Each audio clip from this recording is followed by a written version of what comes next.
टाटा हाइवरलैंड engine electronic pump connection roll engine start. एक तार निकाल देने से रेस इंजन कम हो जाएगा। फिर से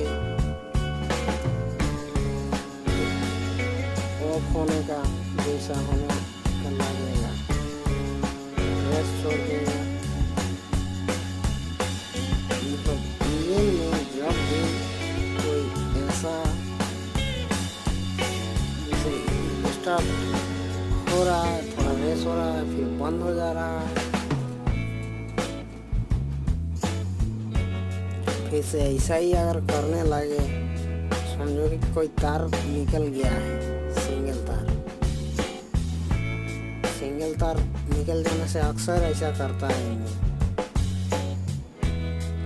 तो आपको पहले क्या करना है, उसको चेक करना है। इलेक्ट्रॉनिक पंप जहाँ पर है वहाँ पर BS4 का अभी इंजन है, तो नीचे में क्या बोलते हैं, अभी डबल तार है।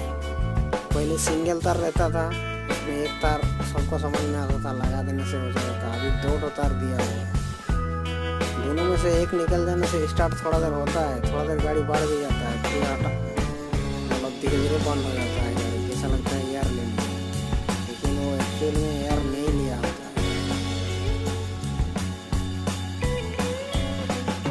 दोनों तार को सही जगह देख के लगा देने का, तो स्टार्ट हो जाएगा। नेक्स्ट वीडियो में हम आपको बताएंगे कि एयर कैसे छुड़ाया जाता है टाटा हाइवर का।